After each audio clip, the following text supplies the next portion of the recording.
이기선 사모의 쉬운 성경 이야기. 오늘부터는 구약을 넘어 신약에 대해서 나누도록 하겠습니다. 신약의 첫 번째 네 권의 책은요, 이것을 우리는 사복음서라고 말하고 있습니다. 마태복음, 마가복음, 누가복음, 그리고 요한복음입니다. 이 중에서 마태, 마가, 누가복음을 공관복음이라고 일컫습니다. 공관복음이 뭐냐면요, 공통된 관점을 가지고 기록했다라고 해서 공관복음이라고 합니다. 이 공관복음과 요한복음을 합쳐서 우리는 사복음서라고 말하고 있습니다. 그 중에 첫 번째 책은요, 마태복음인데요. 이 마태는요, 예수님의 제자였습니다. 이 마태가 예수님의 제자였는데 이 사람의 직업은요, 세리였어요. 당시 세리라는 직업은 존경받지 못하는, 마치 서민의 재산을 착취하는 그런 사람으로 인식되어져 왔던 직업이었지만, 하나님은 직업의 귀천에 상관없이 그들을 부르셔서 예수님의 제자를 삼으신 놀라운 일들이 당시에 많이 일어났다라고 볼 수가 있겠습니다. 자, 그러면 이 마태복음은요, 복음서의 첫 번째 책이라고 볼 수가 있는데, 이것은 구약 39권이 마지막 책이 말라기잖아요. 말라기 지나서 400년 동안 하나님은 어떠한 선지자도 보내지 않습니다.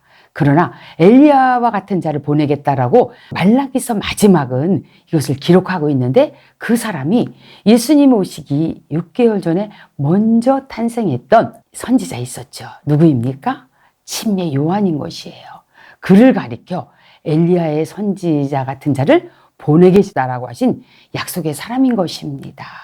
그 사람이 등장함을 통해서 예수님의 오실 길을 예비하는 자로서 그가 활동을 하게 됩니다. 그리고 예수님은 그때부터 유대 땅에서 사역을 하시게 되는데요. 특별히 이 마태복음은요, 구약과 신약을 연결하는 아주 중요한 그 브릿지 역할을 하고 있다라고 볼 수가 있겠습니다. 구약이 별도고 신약이 따로가 아니고요. 구약 시대가 별개의 세상이 아니고 신약 시대이 또 다른 별개의 세상이 아닌 것에 대해서 마태는요, 아주 중요한 그의 족보를 아브라함부터 시작되는 것으로 기록하고 있어요. 1장 1절에 보면요, 아브라함과 그리스도의 세계라고 이렇게 기록함을 통해서 구약과 구약의 정통성과 그리고 신약의 예수 그리스도가 아브라함의 족보로부터 왔다라는 사실을 강조함을 통해서 당시 유대주의 사상으로 가득 차 있던 그 시대 속에 그들의 관점으로 가장 유대주의 사상에 근접하게 기록한 것이 바로 마태복음이라고 볼 수 있다라고 학자들은 말하고 있는 것입니다. 그리고요, 이 마태복음은 이 예수님을 어떤 관점으로 기록했냐면요, 왕이신 예수 그리스도에 대해서 많이 기록하고 있습니다. 특별히 마태복음은 구약의 말씀들을 많이 인용해서 이것을 가지고 기록합니다. 다시 말하면 구약과 신약의 연관성, 그리고 구약에서 그토록 예언하셨던 분이 바로 너희들이 그렇게 기다리던 선지자가 오실 것이다, 그분이 오실 것이다 라고 말했던 그 메시아가 예수 그리스도라는 것을 바로 마태는 서술하고 있는 것입니다. 특별히 이사야 7장 14절에 뭐라고 말씀했나요? 보라, 처녀가 잉태하여 아들을 낳을 것이요, 그 이름을 임마누엘이라 하리라. 예수님이 하나님의 아들로서 성육신하실 것에 대해서 기술하신 것이 마태복음인 것이에요.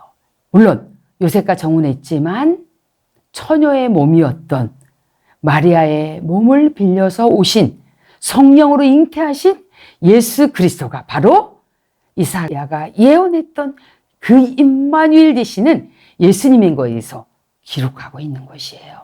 저는 이 마태복음을 읽으면서 정말 이 마태가 얼마나 구약에 예언하신 그 메시아가 예수 그리스도인지를 설명하고 있는지 너무나 감격스럽습니다. 또한 5장부터 시작되어지는 예수님의 산상수훈이라든가 많은 수많은 기적들과 이적들과 그분의 사역들을 다양하게 기록하고 있고 예수 그리스도의 순환과 죽음과 그리고 부활에 대해서 그리고 마지막 부분에서 예수님의 우리에게 해주신 유언은요. 정말 우리 가슴 깊이 예수님 나라, 하나님 나라에 임할 때까지 우리가 순종해야 될 명령이라고 믿습니다. 너희는 가서 모든 족속으로 제자를 삼아 아버지와 아들과 성령의 이름으로 침례를 주고 내가 너희에게 분부한 모든 것을 가르쳐 지키게 하라. 보라, 세상 끝날 때까지 내가 너희와 함께 할 것이다. 임마누엘 되실 것이다 라는 이 약속의 말씀을 제자들에게 주셨을 뿐만 아니라 오늘날 마태복음을 읽고 있는 우리 독자들에게 하나님이 주신 미션이요 그리고 우리의 사명인 줄로 믿습니다. 사랑하는 성도 여러분, 우리는 이 마태복음을 읽으면서 정말 우리가 고대해 왔던 구약 속의 절망적인 삶 속에서 희망이 없었던 수많은 선지자를 보냈지만 죽이고 때리고 무시하고 멸시했던 그 선지자들, 말을 듣지 않았던 절망의 시대에서 이제 기쁜 소식, 복음이 뭐예요? 기쁜 소식이죠. 이 기쁜 소식을 이 마태가 우리에게 전해주고 있는 것입니다. 우리가 이 사실을 믿을 뿐만 아니라 또한 주님 오시는 그날까지 전하는 자로서의 사명 또한 우리에게 있는 줄로 믿습니다. 감사합니다.